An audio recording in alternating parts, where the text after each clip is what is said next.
Assalamualaikum warahmatullahi wabarakatuh. Di sini kami akan menjelaskan tentang deforestation atau deforestasi yang menjadi salah satu tema sebagai tugas akhir kami mata kuliah Ekologi Tumbuhan 2020 ini. Selanjutnya perkenankan saya untuk memperkenalkan teman-teman saya yang menjadi anggota kelompok 6, yaitu saya sendiri Firstnanda Ivanka Putri NIM 101, Nurul Husna NIM 100, Nilam Widyastuti NIM 112, Haning Yunita NIM 113, Taufik Rizky Widodo NIM 115, dan Linda Nur Safitri NIM 118.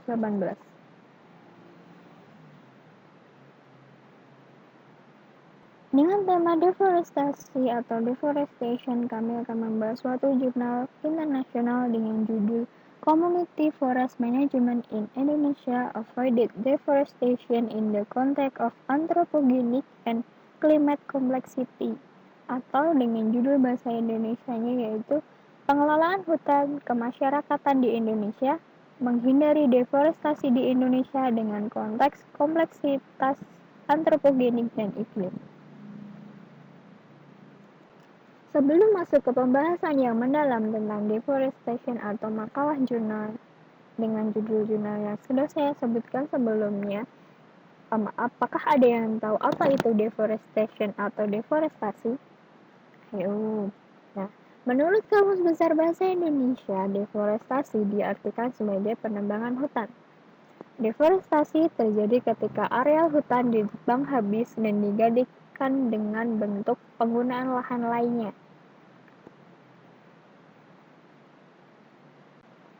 Deforestasi bisa terjadi di seluruh hutan yang ada di dunia ini. Nah, tidak terkecuali di Indonesia. Deforestasi yang terjadi di Indonesia itu biasanya terjadi di hutan Sumatera dan Kalimantan. Nah, deforestasi itu digunakan untuk membuka lahan dan sebagai sumber daya pangan dan sandang tanpa adanya reforestasi. Dan jadi, deforestasi itu salah satu usaha merusak adanya lingkungan hutan. Kementerian Lingkungan Hidup dan Kehutanan menyebutkan luas kawasan hutan di Indonesia pada tahun 2018, 2 tahun lalu, tercatat sekitar 125,9 juta hektar atau seluas 63,7% dari luas daratan di Indonesia. Wow! Dengan luasan tersebut, Indonesia menempati peringkat ketiga negara yang memiliki hutan hujan tropis terluas setelah Brasil dan Kongo.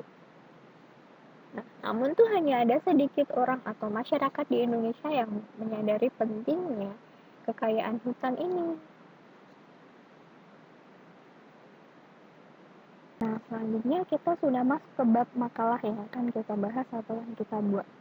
Di ini ada di bab pendahuluan. Nah, di bab pendahuluan itu ada beberapa poin, di antaranya yaitu pengertian hutan. Nah, hutan merupakan sumber daya alam yang dapat memberikan manfaat berlipat ganda untuk makhluk hidup.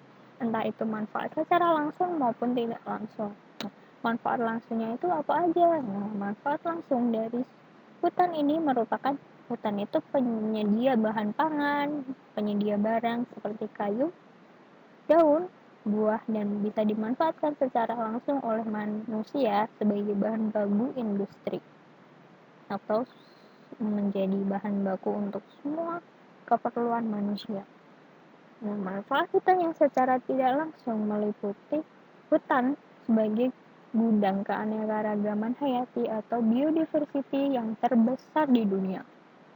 Selain itu, ia merupakan bank lingkungan regional dan global yang tidak ternilai. Selain itu juga ada sebagai pengatur iklim, penyerap CO2, dan penghasil oksigen. Deforestasi berkontribusi pada secara substansial untuk emisi gas rumah kaca global. Pada saat yang sama, banyak orang yang hidup di daerah atau dekat dengan hutan menyebabkan hal ini sangat tergantung pada sumber daya hutan dan mata pencarian mereka akan terancam oleh deforestasi dan tidak dapat berkelanjutan untuk memanfaatkan hutan.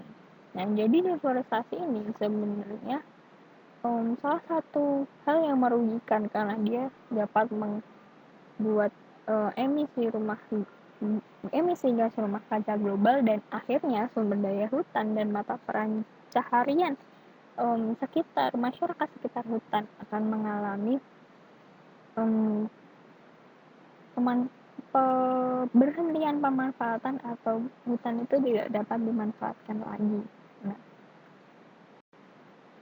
ini merupakan kontribusi hutan desa dalam mengurangi deforestasi.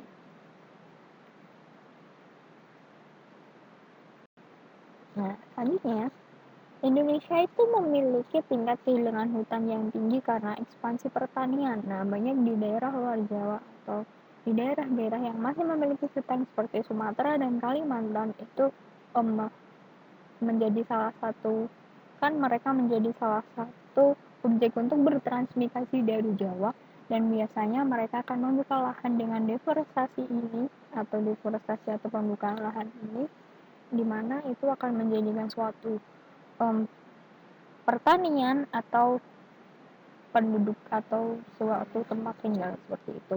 Nah, salah satu skema yang telah dikedepankan adalah hutan desa atau village forest.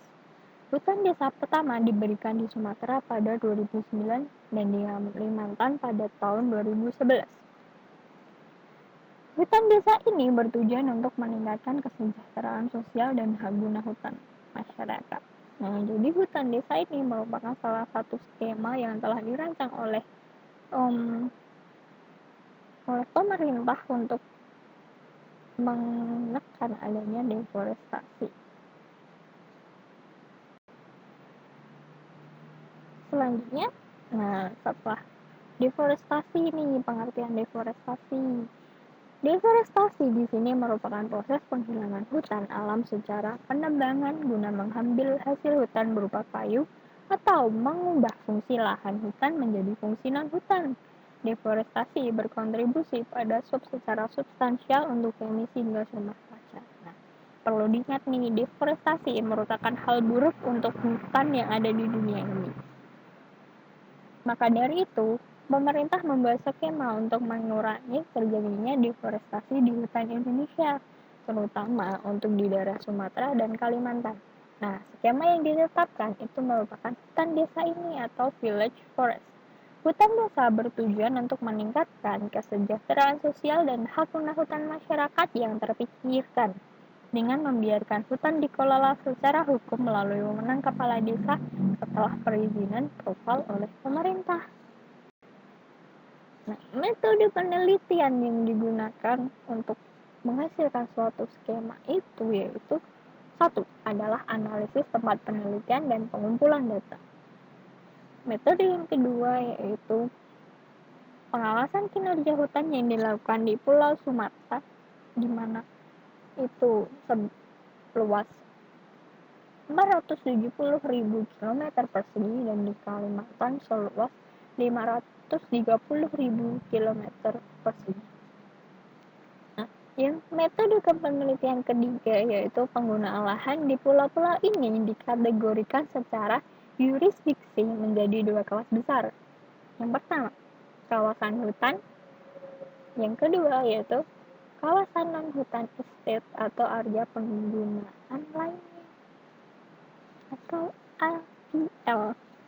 Metode penelitian yang keempat yaitu hutan estate ditunjuk oleh pemerintah untuk digunakan secara permanen untuk studi kehutanan dan tujuan konservasi. Nah, selanjutnya itu akan membahas area hutan desa di Sumatera dan di Kalimantan.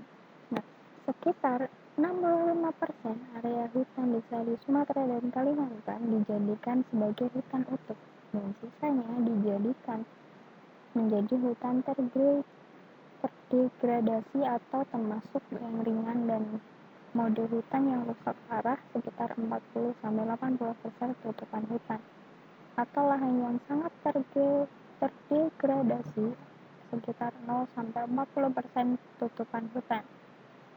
Nah, penelitian ini mengukur dampak hutan desa pada konversi hutan utuh menjadi hutan secara bertingkat.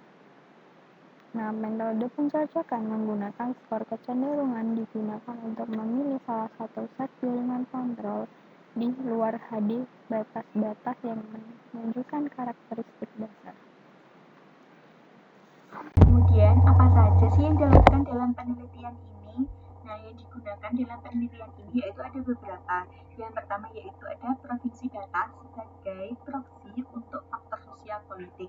Nah, proksi ini yang dimaksud yaitu hak-hak atau kewenangan yang diperlukan oleh beberapa pihak. Nah, di sini yaitu yang dimaksud adalah faktor sosial politik.